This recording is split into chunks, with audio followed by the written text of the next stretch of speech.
Hello NEET aspirants, welcome to career support NEET. आज से AA CCC का registration start है, जिसका बहुत ज्यादा वेट था कि AA CCC की काउंसलिंग कब स्टार्ट होगी। उसके लिए रजिस्ट्रेशन विंडो ओपन हो जाएगा आज से और रजिस्ट्रेशन स्टार्ट हो गया। रजिस्ट्रेशन तो आप लोग कर लोगे, लेकिन पूरी की पूरी काउंसलिंग का शेड्यूल क्या रहता है, किस तरीके से काउंसलिंग चलती है, वो मैं आपको स्टेप बाय स्टेप सारे राउंड्स के बारे में बताने वाला हूँ। Round 1, round 2, round 3, stray vacancy round, stray vacancy round 2, पूरा का पूरा ये फ्लो चार्ट दिया हुआ है। ये फ्लो चार्ट आपको ब्रोचर में ही मिल जाएगा। उसी ब्रोचर से मैं ये फ्लो चार्ट आपको दिखा रहा हूँ, बट इसको मैं एकदम सिंप्लीफाइड में बता दूंगा कि कब आपका फ्री एग्जिट रहेगा, कब आपकी सिक्योरिटी मनी फॉरफिट हो जाएगी, सिक्योरिटी मनी कितनी जमा करनी है, रजिस्ट्रेशन फीस क्या है, हर एक चीज आपको सिंप्लीफाइड वे में बताऊंगा। इस वीडियो को आप लोग लास्ट तक देखो, इसके बाद आपको कोई वीडियो देखने की जरूरत नहीं है, आप पूरी की पूरी काउंसलिंग समझ जाओगे। ठीक है। और अगर अभी तक आप मेरे चैनल पे नए हो तो चैनल को सब्सक्राइब करके रख लो। आपकी आयुष की पूरी काउंसलिंग, किसी भी स्टेट की हो, आयुष काउंसलिंग कवर करूंगा। नीट काउंसलिंग तो मैं कवर कर ही रहा हूं, आयुष भी कवर करूंगा, AA CCC भी कवर कर रहा हूं, स्टेट्स की काउंसलिंग सारी कवर करूंगा ही करूंगा। सबसे पहले क्या होगा कि display of provisional seat matrix. अभी क्या है, जैसे ही प्रोविजनल सीट मैट्रिक्स आ जाएगा तो सीट मैट्रिक्स आने का मतलब ये होता है कि किस कॉलेज को कितनी सीट इस बार मिली है। परमिशन कौन देता है कॉलेजेस को? आयुष कोर्सेज के लिए सिर्फ BHMS छोड़ के जितने भी कॉलेज होते हैं उनको NCISM परमिशन देता है। और BHMS के कॉलेजेस को कौन परमिशन देता है? NCH परमिशन देता है, नेशनल कमीशन फॉर होम्योपैथी। इसके बेसिस पे आपको पूरा का पूरा प्रोविजनल सीट मैट्रिक्स मिल जाएगा। फिर आप लोग रजिस्ट्रेशन करोगे, पेमेंट ऑफ फीस करोगे, रजिस्ट्रेशन एंड सिक्योरिटी डिपॉजिट दोनों एक साथ लगेगा। सबमिशन ऑफ चॉइसेस होंगी आपकी, view modify and lock choices होगी, प्रोसेसिंग ऑफ रिजल्ट होगा। अब देखो यहाँ पे कई सारे स्टेप्स हैं, वो मैं बता देता हूँ। आप रजिस्ट्रेशन करोगे तो आपसे आपके बेसिक डॉक्यूमेंट्स चाहिए होंगे। जो लिस्ट ऑफ डॉक्यूमेंट्स है वो अलग वीडियो बनाऊंगा, उसमें देखिएगा। पेमेंट ऑफ फीस ध्यान से सुनना। अगर आप अनरिजर्व कैटेगरी से हो, OBC हो या EWS हो, ठीक, और आप अगर government aided central university, national institutions, इनके लिए आप अगर काउंसलिंग में पार्टिसिपेट करना चाह रहे हो तो आपको रजिस्ट्रेशन फीस जो है वो 1,000 रुपए देनी है। और जो आपकी सिक्योरिटी मनी है वो 20,000 रुपए देनी है। ध्यान रखना, आप मैं कैटेगरी वाइज बता रहा हूं। यही अगर आप SC ST PWBD हो, SC हो, ST हो या PWBD हो, तो ये जो रजिस्ट्रेशन फीस 1,000 लग रही है, ये आपसे रजिस्ट्रेशन फीस 500 रुपए लगेगी। लेकिन किसके लिए? गवर्नमेंट एडेड सेंट्रल यूनिवर्सिटी और नेशनल इंस्टीट्यूशंस के लिए। और जो आपकी सिक्योरिटी मनी है वो सभी से 20,000 रुपए ही लगेगी। अब इन केस अगर आप डीम्ड यूनिवर्सिटी में जाना चाह रहे हो, डीम्ड यूनिवर्सिटी, आप ये सोच रहे हो कि ये सारे इंस्टीट्यूट्स तो मैं कवर करूंगी, गवर्नमेंट, सारे सेंट्रल यूनिवर्सिटीज, नेशनल इंस्टीट्यूशन, उसके साथ साथ डीम्ड यूनिवर्सिटी में भी आप काउंसलिंग करना चाह रहे हो, तो आपसे रजिस्ट्रेशन फीस 5,000 रुपए लगेगी। आप किसी भी कैटेगरी से हो, रजिस्ट्रेशन फीस आपको 5,000 देनी है एंड सिक्योरिटी अमाउंट 50,000 देना है, 50,000। समझ गए? ये सिक्योरिटी अमाउंट आपका रिफंडेबल है विथ टर्म्स एंड कंडीशन। ये भी सिक्योरिटी अमाउंट आपका रिफंडेबल है विद टर्म्स एंड कंडीशन। समझ गए आप? अगर आप डीम्ड यूनिवर्सिटी के लिए जाओगे तो टोटल आपको 55,000 पेमेंट करना होगा, 50,000 वापस आएगा। अगर आप government aided central university, national institution के लिए जाओगे तो 21,000 पेमेंट करना होगा, 20,000 वापस आएगा। इसके बाद आता है सबमिशन ऑफ चॉइसेस। आपको चॉइसेस फिल करनी पड़ेंगी। View modify and lock choices. आपको लॉक चॉइसेस का ऑप्शन मिलेगा। अगर आप चॉइसेस लॉक करना भूल जाते हो तो कोई दिक्कत नहीं है, आपकी ऑटो लॉक हो जाएंगी। लास्ट डे जो चॉइस फिलिंग का रहेगा, उसके बाद जो भी आप चॉइस फिलिंग कर दोगे वो चॉइसेस आपकी ऑटोमेटिकली लॉक हो जाएंगी। मैंडेटरी नहीं है कि आपको चॉइसेस इसमें लॉक करनी ही करनी है, लेकिन हाँ, चॉइसेस आपको फिल करनी पड़ेगी। जब तक आप चॉइसेस नहीं फिल करेंगे तब तक आपको सीट अलॉटमेंट नहीं होगा। ये आपका प्रोसेस हो गया जहां तक आपको चॉइसेस फिल कर देनी। अब चॉइसेस फिल करने के बाद आपको सीट अलॉट होगी। अगर आपको सीट मिल जाती है तब क्या करना है, सीट नहीं मिलती है तो क्या करना है? अगर आपको सीट नहीं मिलती है तो आप अपने आप राउंड 2 के लिए क्वालिफाई हो गए, राउंड 3 स्ट्रे वैकेंसी राउंड के लिए आप क्वालिफाई हो गए, आपको आगे कुछ नहीं करना है। अगर आपको सीट मिल जाती है लेकिन आपका मन नहीं है कि आप सीट ज्वाइन करो, तो कोई दिक्कत नहीं, आपका फ्री एग्जिट होगा, कुछ भी आपका फॉरफिट नहीं होगा, ना तो आपकी सिक्योरिटी मनी जाएगी और ना ही आपको फ्रेश रजिस्ट्रेशन करना है। उसके बावजूद भी आप राउंड 2 के लिए क्वालिफाई रहोगे, आप एलिजिबल रहोगे राउंड 2 के लिए। अगर आप अपनी सीट से सेटिस्फाई हो तो आपको ज्वाइन द अलॉटेड इंस्टीट्यूट, ठीक, आप इंस्टीट्यूट को ज्वाइन करो। इसके बाद आगे दिखाते हैं आपको, ये देखिए, if does not want to continue the course avail free exit, ये मैंने आपको ऑलरेडी बता दिया। आप चाहो तो बिल्कुल कुछ मत करो तो भी आपका फ्री एग्जिट है, अदरवाइज आप ज्वाइन कर लो, इसके बाद वहां से निकल लो तो भी आपका फ्री एग्जिट है। अगर आप अपने जो आपको सीट मिली उससे सेटिस्फाई हो तो आप इंस्टीट्यूट ज्वाइन कर लो, वहां पे कंटिन्यू पढ़ाई करते रहो। अगर आपको लगता है कि आपको जो आपने टॉप में चॉइस भरी थी, नंबर 1 पे चॉइस जो भरी थी वो नहीं मिली है, आपको 3, 4, 10, 20 नंबर की चॉइस मिल गई है, तो आप विलिंगनेस फॉर अपग्रेडेशन कर सकते हो। जैसे ही आप विलिंगनेस फॉर अपग्रेडेशन करोगे वैसे ही आप राउंड 2 के लिए क्वालिफाई हो जाओगे। ये देखिए ये एरो बना है। अब आ गए आप राउंड 2 में, ठीक। राउंड 2 का अब सिंपल फंडा समझो। राउंड 2 में फिर से फ्रेश रजिस्ट्रेशन परमिटेड है, चॉइस फिलिंग रहेगी।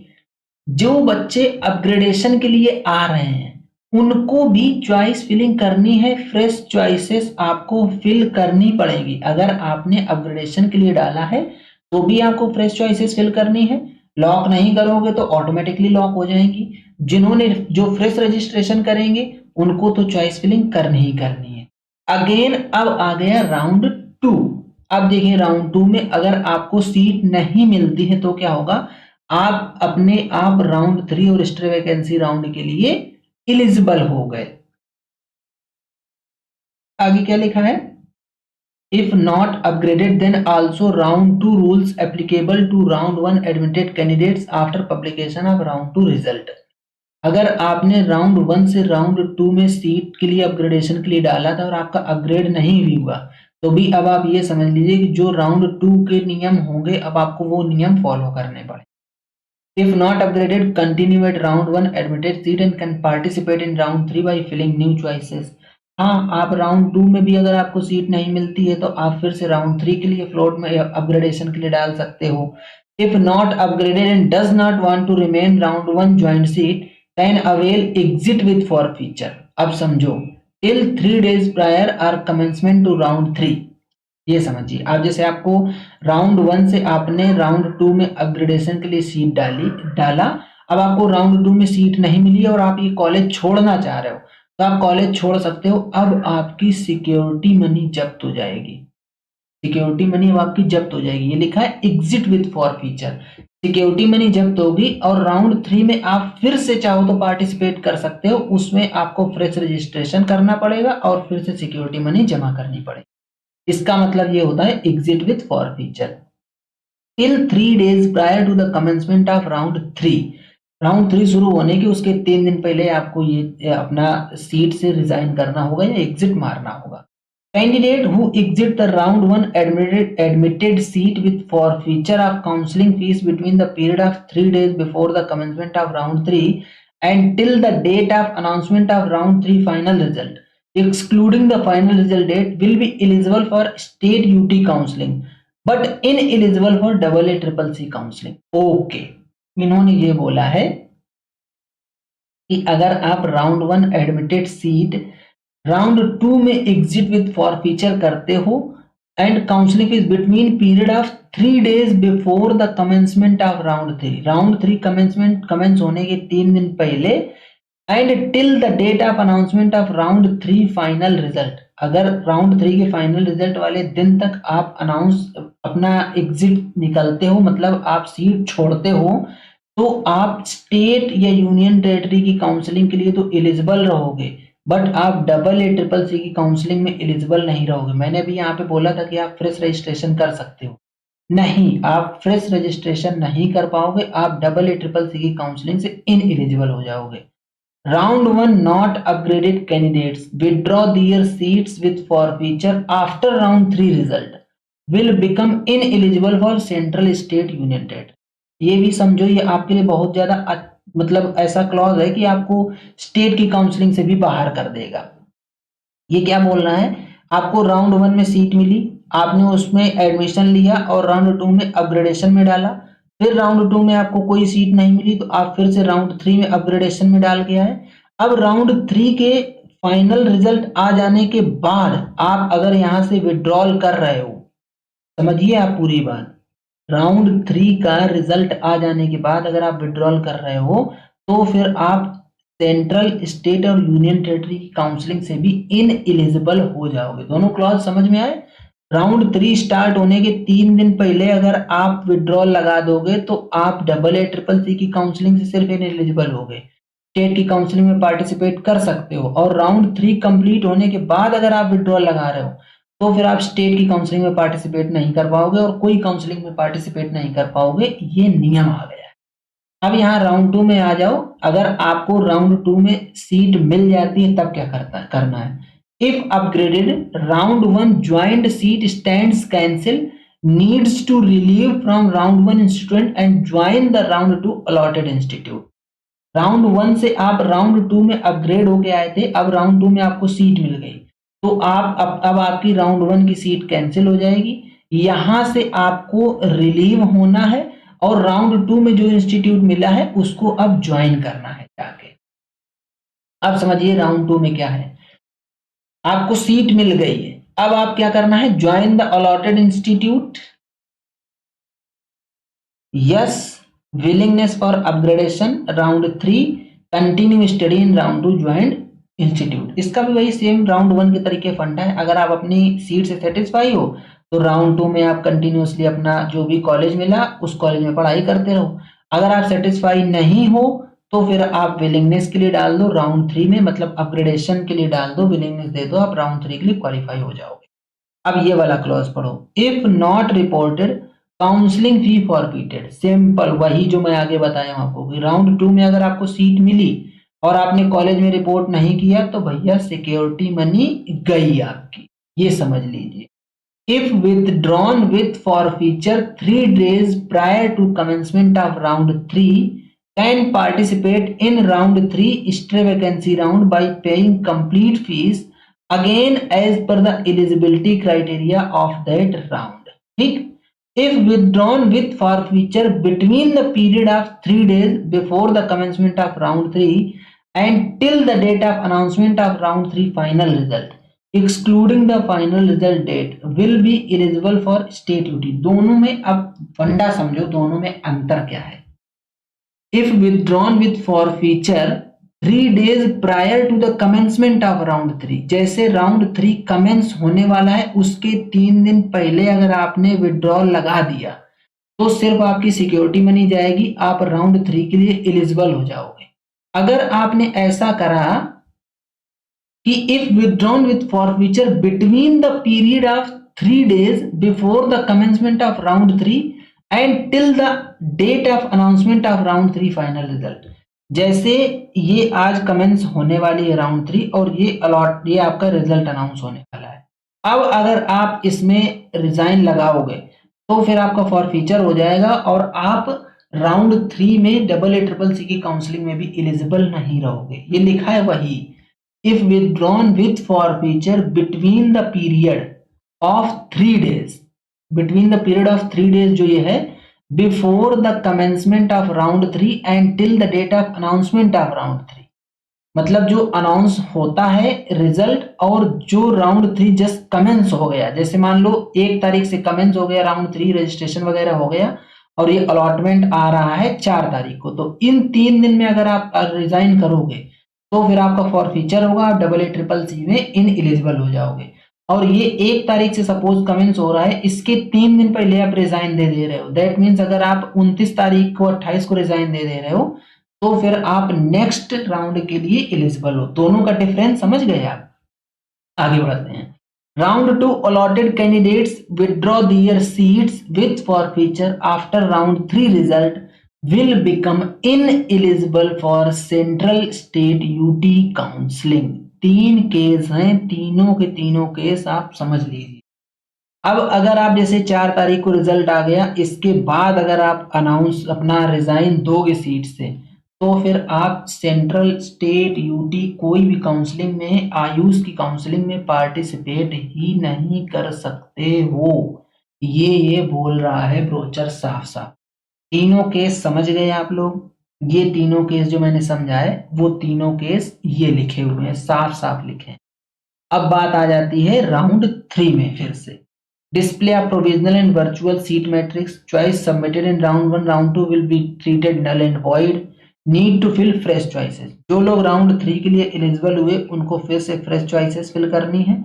अगर आपने यहाँ से विलिंगनेस दिया है तो भी आपको फ्रेश चॉइसेस फिल करनी है। राउंड 3 में आप आ गए हो, यहाँ फिर फ्रेश रजिस्ट्रेशन, चॉइस फिलिंग वगैरह होगा, वो आपको सारा कंप्लीट करना है।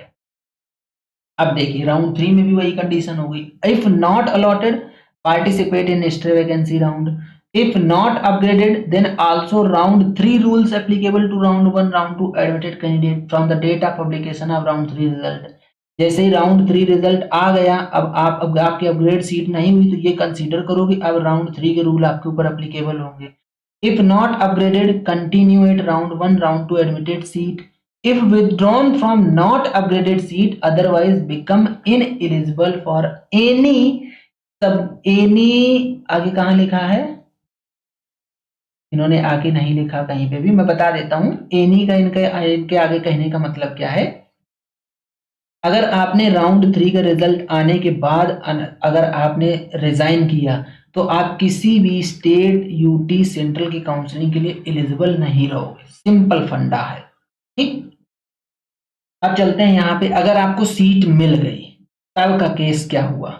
If upgraded, earlier joint round 1, round 2 seat stands cancelled. अगर आपकी कोई राउंड 1, राउंड 2 की ज्वाइंट सीट है और आपको राउंड 3 में अपग्रेड हो जाती है तो वो कैंसिल हो जाए।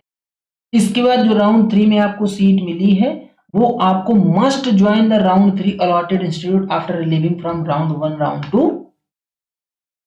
After relieving from round 1, round 2 seats जो भी है राउंड 1, राउंड 2 इंस्टीट्यूट, वो ये बोलना चाह रहे हैं। इसके बाद if allotted no free exit, आपको यहाँ पे सीट मिली और आपने नहीं ज्वाइन किया तो आपकी सब सिक्योरिटी मनी एंड जो कुछ भी है सारा फॉरफिट हो जाएगा, कुछ भी नहीं बचेगा। सीट मिल गई तो आपको must join the round 3 allotted institute. यहाँ पे ज्वाइन करना आपको बहुत मैंडेटरी है, अदरवाइज ये वाला रूल अब सब जगह लगेगा राउंड 3 वाला आपका, कि आपने सीट नहीं ज्वाइन करी है तो आप किसी भी स्टेट, यूनियन टेरिटरी, AA-CCC की आगे फर्दर काउंसलिंग में एलिजिबल नहीं रहोगे, आप इन एलिजिबल हो जाओगे। इसलिए जो थर्ड राउंड की सीट है वहां पे क्लोज थोड़े ज्यादा टफ हो जा रहे हैं, वहां पे आप थोड़ा ज्यादा ध्यान दीजिए, ठीक है। आगे देखते हैं।